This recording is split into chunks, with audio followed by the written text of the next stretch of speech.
Good evening, America. I am Eric Little.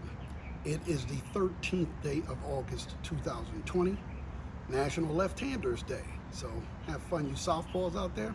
It's also National Filet Mignon Day. That ought to make Trump and his rich friends happy.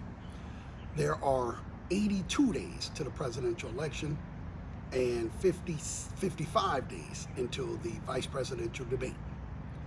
I'm near my home in Southern California this evening, and this is the plain truth.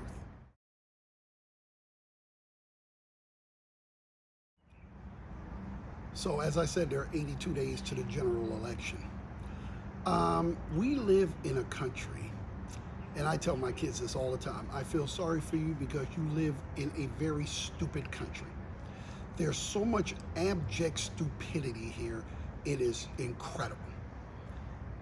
You know, I need you to understand something. I believe Joe Biden's going to win this election, and I don't think it's going to be close. But you have to understand that even if they win in a landslide, even if they win a 400 electoral college landslide, there's still going to be 50+ million people that are going to vote for Donald Trump. Now think that through for a minute. There are 50+ million people who saw the last 3.5 years and said, yes, I want more of that. I want more coronavirus. We don't have nearly enough.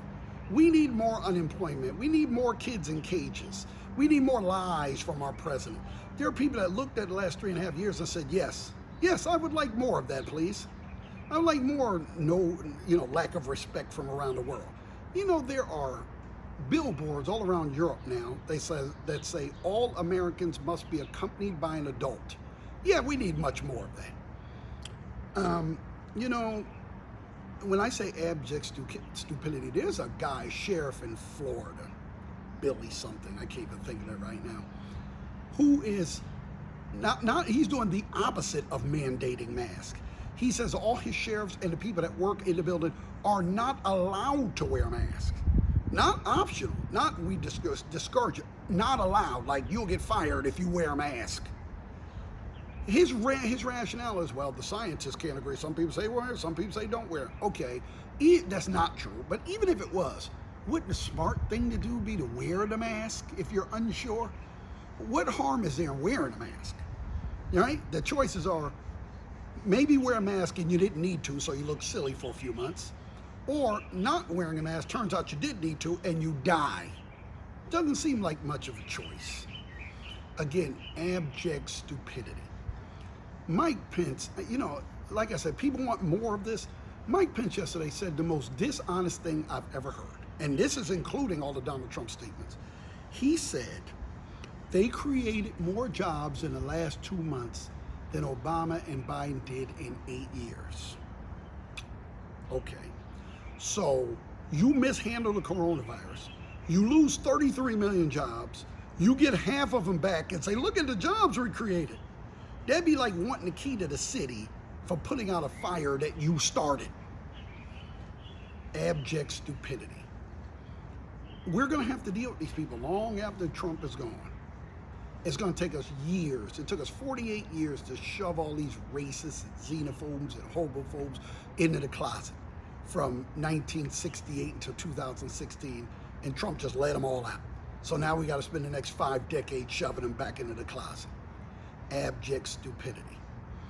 You know, none of this really makes any difference now. But, you know, look at the post office. This man is trying to slow down mail to the post office. This is what autocrats do. Slow down delivery of mail to the post so you can't get your mail-in ballot. Never mind the fact that old people rely on the mail for their medication, and veterans are not getting the medical stuff they need, the pills, whatever. It doesn't matter. Because you should be willing to die in service to me. Send your kids back to school. Sure, some of them will die, but they'll die for a good cause. Me. You know, I'm sick of this. I really am. And I can't imagine anybody who's not. But there you have it. You know, it's partially our fault. You know, when you hire people that are millionaires and billionaires, you expect him to understand your wants and needs. Mark Meadows, really, you expect him to understand you. You know, there actually should be a law that if you inherit more than $250,000, you're not allowed to run for office. because you simply can't understand. It's not even their fault. You can't understand. If your father gave you $100 million for being born, you can't possibly understand me.